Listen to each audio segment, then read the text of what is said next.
Hey, Shawnee from SpeedCubeReview.com. So I've made quite a few magnetic videos. I have the one for the first one I made, which was a GTS, then one for the Valk. So I'll link to the playlist of those in the description. I want to do one more on a 5x5. And then I realized I want to make sure I go through everything once more. I want this kind of be the finale of everything. So I'm going to make them all again. I'm going to make a 2x2, 3x3, 4x4, 5x5, and walk through it a bit more. This is kind of my intro. I haven't started making the puzzles yet. I'm ordering some new magnet, and I'm going to walk through each one as I make it. I'm going to start with the 3x3 and the 2x2 kind of at the same time, and then make the 4x4 and 5x5.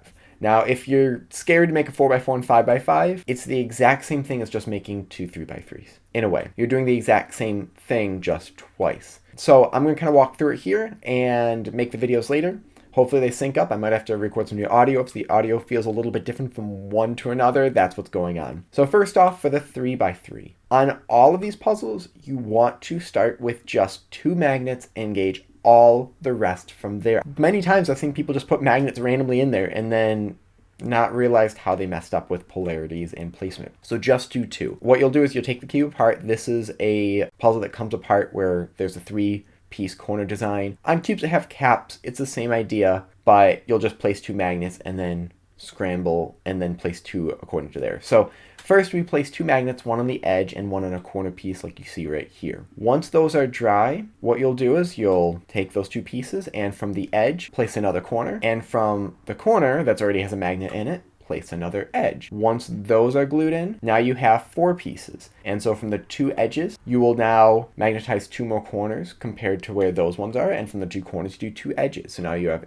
8, and then so on. You'll do then 16, and then 32, and then there's just a few left from there. You'll have 48 total pieces by the end. Now for the 2x2, it's a little bit different. For the 2x2, there is the issue with polarities. You can't just have one corner plastic piece have one magnet. But it's actually not too difficult to fix this. You want a little bit weaker magnets. I'm going to put the magnets that I use for each puzzle in the description below because I'm using different ones. I ordered them from all different places. I just sort of looked what I felt would work and then found those specific ones. For this puzzle, you again just put two magnets and let those dry, let the glue dry with that. And then from those two pieces, you take two more corner pieces and have them attract, glue two more magnets in from there. And you see the way I'm having this attract, making sure that that curved area, the sort of Florian cut, is always around the same spot. It's always connected right there. Then from those four corner pieces, you do four more, and then you keep going from there. Now at some point, you're going to kind of run out of plastic pieces, but you have to make sure there's a magnet on each side. Since we have, let's say, one piece here, we've got a magnet on one side of it. We need to find another corner piece for it to attract to. And so in the end, you make these little 2x2 blocks of the corners. But again, you just started with two, and that's it. And they just kept escalating from there. That way, all your magnets have the right polarities and the right placement. Now for the 4x4, I'm going to use a QiYi WuQue. Now again, this is, like I said, this is just going to be just like doing two 3x3s. So what we're going to do is take the two center pieces with the edges, the same thing. Since we're going to be doing the double magnets like you have in the 2x2 where polarities have to be north and south on the same piece, we're going to use a little bit weaker magnets, but don't worry about trying to get them in, like how you're going to double the magnets and get the polarities right. Just do two and that's it. From those two edges, then you're going to do two more. And I'm always making sure that that curved area, that they're kind of facing the right way. They obviously touch that right spot. So from those two, you do two more. And then from those four, you now do 8. Then from 8, you're going to do 16, 16 to 32. And just like the 3x3, there's 48 total magnets. Now we need to get the corner set. In the first 4x4 I made, I doubled the magnets there. I did pretty much the exact same thing. Every single edge piece had double magnets. For this, all you're going to do is use bigger magnets. So I'm going to use my 4x2 N35s like I've used in the past. And so again, I just use one edge and one corner. Now, what this is going to cause is half of your edges are going to have two magnets inside of the one edge, and half of the edge pieces are just going to have that one smaller one. We have one corner, one edge, and then from that same corner and that same edge, we do two more. And then from those, you do four more.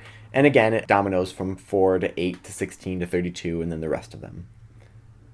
5x5. This is one I haven't done before. Exact same thing as with the 4x4. So you don't need to magnetize both edges to the center. You just need to do one.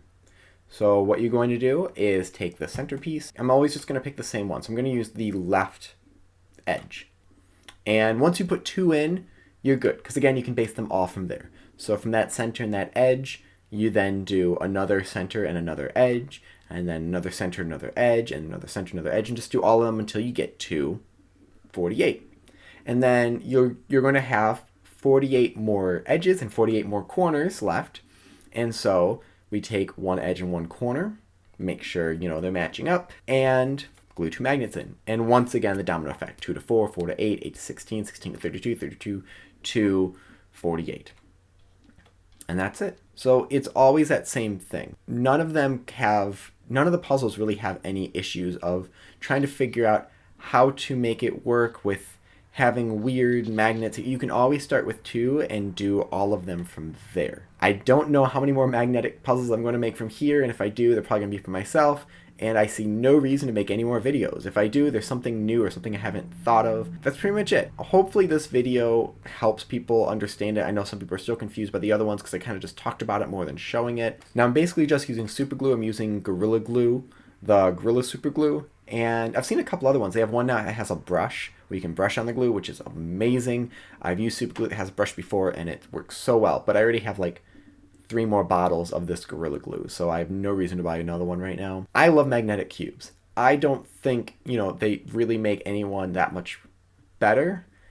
I forgot my magnetic puzzle and did some averages with non-magnetic ones, and I had really good averages. They might even be better. They're better than my normal average. Maybe it was just a change of things, but I don't know. So thank you very much. So I want to conclude with some final thoughts on magnetic puzzles. So the ones that I just made were the 2x2 WeiPo, the 3x3, this is the AoLong Mini, the 4x4 from QiYi WuQue, and the YuXin 5x5. Other ones I've already made are the Guoguan 2x2 and the Kung Fu 2x2. I've made quite a few Valks, again, Air, a GTS as well. I actually don't have any other Valks besides this one because I've either sold them or given them away, and the YuXin Blue 4x4. Now as far as magnets that I've used, on these two I used 3x1.5 and 42s, but on the WeiPo I used the 4x2 and 35s. Those are a bit stronger magnets, but even though there's double the amount of contact points on a 2x2, these ones work really well because the plastic is really thick. On the AoLong I used 4x2 and 50s, but on the Valk I used 4x2 and 35. This is much thicker plastic, and if you notice in some of the pictures, the magnets don't actually lay completely flat in the corners because there's not enough space for them. And the N50s actually worked really well. For the 4x4, for here I used the 3x1.5 and 42s on the entire puzzle, where I doubled up the inside because you have to, because it's the even layered puzzle, but I also doubled them up on the corners. It turned out pretty nice. It was kind of light, but it works really well and I like that. On the WuQue, I used the same 3x1.5 and 42s on the inside. Feels very similar. It doesn't feel as clicky. I don't remember if the plastic's thicker on this. And then on the outside, I just use 4x2 and 35s because I didn't double them up this time because you don't actually need to. It's very clicky, even more so than, let's say, a Valk. And so it definitely has a different feeling when you're doing slices compared to outside layers. For this one, the YuXin 5x5, I used some new magnets. I used 1/8 by 1/16 of an inch N48s. And I got this from a different company on eBay.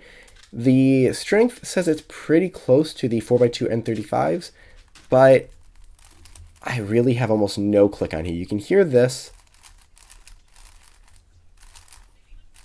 You can hear a little bit of a click, but it's not very much at all, especially these internal layers. Now, I kind of wish I had another YuXin that I could try next to it so I can see what it feels like next to it, but I really don't feel much of a difference at all, or it doesn't seem like I remember much of a difference. So I'm going to bring this to the next competition, just to have some other people try it. Let me know what they think of it. So of all of them, I'm kind of least happy about this, but everything else I'm pretty happy about. 2x2, I honestly don't feel like it's that necessary to put magnets in because you don't get that much difference in stability. Since it's only corners, you don't really get that much. You're kind of just getting that clicky feeling of it. For 3x3, definitely. Now, This, I didn't like the AoLong right off the bat. It was really sluggish, and AoLong is already a little bit more sluggish than other puzzles, and so I really had to work on this, break it in, add some different lubrication, and find that works best. One thing about this though, because magnets do add a little bit more sluggishness to it, one thing you can do to fix that is loosening the tensions a bit, but that doesn't work so well on the AoLong because of the corner twisting. I might use this for one hand, but I still think I like my Valk a bit more. For 4x4, both these turned out really nice. I don't know if I would change the magnets on this one because I said how it's a little bit stronger. I do like it a little bit weaker, but it's nice to have that click. I like smaller 4x4s, and I'm kind of happy how both these turned out, but it's a lot easier to do 4x4 than I said in this first one. As far as how much time it took in this video, it took me about 3 hours to do it. This one took me about an hour. So once you get better at it, it goes much faster, and I could probably do it much quicker now. The time really is more of waiting for some of the glue to dry before you can do the next step. And this 5x5 I'm kind of the least happy about, but it's nice to have another full-fitted puzzle to finish that sort of 2x2 through 5x5 collection. One thing people ask about often is the weight of the cubes. I found magnets add about 7 grams of weight for like a 3x3, and with a cube being normally maybe around 80 grams, adding about 7 grams of weight doesn't change it too much. And we have something like, let's say again, air that's already really light, adding the magnet still makes it feel like a light puzzle. Something like a 4x4, yeah, there will be a little bit more weight. I think this one, when I weighed it before and after, was about 13 grams difference, but it's already like a 130 gram weight puzzle. So that little extra weight doesn't feel too much different. It will be if you're going from one YuXin blue to another one that has magnets, but compared to other 4x4s, it's not that big of a change. So honestly, weight's not that big of a deal. Hopefully this video kind of clears everything up about how to make magnetic puzzles. Really, with all of them, with 3x3 and 2x2, you just start with 2 of them and go from there. For 4x4 and 5x5, you do that twice. For 2x2, you have to make sure that there's 2 magnets on each individual piece. You're basically doing that in 4x4, but since as long as you have pieces that come apart and not a capped puzzle, you can just do it exactly how I show in the video, and it's not that difficult at all. It's been fun experimenting with it. Kind of the biggest fear is you don't want to mess up, put in some magnets that are too strong or too weak, and then have a puzzle that you just kind of wasted. So hopefully this video helps with a lot of that. Really, for 3x3 is the big one a lot of people are doing, and N35 is the big main magnet people use. N50 is good for a thicker plastic puzzle, like something like a WeiLong GTS, or I guess an AoLong Mini if you want to do that. Now, I do believe that magnetic puzzles are going to be a much bigger thing. The GAN Air Magnetic Ultimate Edition is a big hot seller right now, and I can see a lot of other companies starting to do that and making their own magnetic version of puzzles. It's already happened with Pyraminx and Scube. Next up, of course, will be 3x3. We'll see where that goes. It's sort of my prediction right now, but you can always make your own. I'll put some of the links, how I said before, of the place I bought the magnets in the description. If you just search eBay for them, you can definitely find them. And some people just go straight to websites. I'm buying mainly from US stores now because shipping's a little bit faster. It's usually a bit more expensive, but shipping's a little bit faster, and that's really what I'm focusing on. So thank you everyone for watching this.